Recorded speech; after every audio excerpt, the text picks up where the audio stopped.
Nagasaki ദിനത്തിൽ യുദ്ധത്തിനെതിരെ കൂറ്റൻ ക്യാൻവാസിൽ വിദ്യാർത്ഥികളുടെ ഒപ്പുശേഖരണം നടത്തി Puthiyangadi Jamaat higher secondary school വിദ്യാർത്ഥികൾ യുദ്ധവിരുദ്ധ പ്രതിജ്ഞയുമെടുത്തു.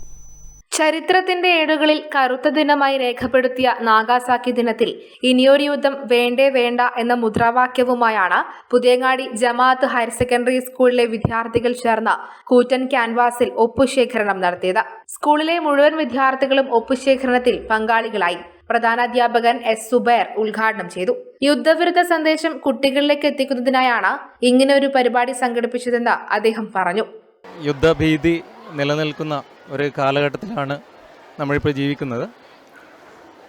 ഇനിയൊരു യുദ്ധം വേണ്ടേ വേണ്ട എന്ന സന്ദേശവുമായി മുദ്രാവാക്യവുമായി Puthiyangadi Jamaat higher secondary school social science ക്ലബിൻ്റെ ആഭിമുഖ്യത്തിൽ യുദ്ധവിരുദ്ധ സന്ദേശം കുട്ടികളിൽ എത്തിക്കുന്നതിനായി, സമൂഹത്തിൽ എത്തിക്കുന്നതിനായി ഒരു ഭീമൻ ക്യാൻവാസിൽ ഒപ്പ് ശേഖരണമാണ് ഇപ്പോൾ നടന്നുകൊണ്ടിരിക്കുന്നത്. കുട്ടികളുടെയും അധ്യാപകരുടെയും തീർത്തും ഒരു വ്യത്യസ്തമായ പരിപാടി തന്നെയാണ് നമ്മുടെ സ്കൂൾ സോഷ്യൽ സയൻസ് ക്ലബ്ബ് ഇവിടെ സംഘടിപ്പിച്ചിട്ടുള്ളത്. സാധാരണ ഒരു ക്ലാസ് സംഘടിപ്പിക്കുന്നതിനേക്കാളും കൂടുതൽ എഫക്റ്റീവാണ്. ഇപ്പോൾ നമ്മുടെ മനോമുഖത്ത് കടന്നു വരുന്നത് യൂണിവേഴ്സൽ കയോസ് ആൻഡ് ടോട്ടൽ ഡിസ്ട്രക്ഷനാണ്.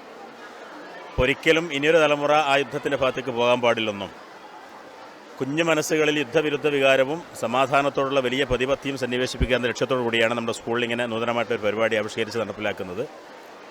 ഇപ്പോൾ എല്ലാ ഭാഗത്തുനിന്നുള്ള പിന്തുണ ലഭിക്കുമെന്ന് തന്നെയാണ് നമ്മുടെ പ്രതീക്ഷ. നമ്മുടെ സ്കൂളിലെ ഹൈസ്കൂൾ വിഭാഗത്തിൽ 8, 9 ക്ലാസ്സിൽ ഏകദേശം 1600ഓളം കുട്ടികൾ, എല്ലാ ആളുകളും വന്ന് യുദ്ധവിരുദ്ധ മന്ത്രം മനസ്സിൽ കാത്തു സൂക്ഷിച്ച് ഇവിടെ ഒപ്പിട്ട് കഴിഞ്ഞു. അപ്പോൾ അത് വലിയൊരു സന്ദേശം നമ്മുടെ സ്കൂളിൽ കാലികമായി സമൂഹത്തിന് നൽകുകയാണ്. ദിനാചരണത്തോടനുബന്ധിച്ച് വിദ്യാർത്ഥികൾ യുദ്ധവിരുദ്ധ പ്രതിജ്ഞയും എടുത്തു. VK Anas, VP Majeed, PP Safwan, K Abootty, M Sreeja, PB Santhosh, KP Uvais, S Abdul Latheef, Abdul Jaleel, VV Sanjay തുടങ്ങിയവർ സംബന്ധിച്ചു. News bureau, Pazhayangadi.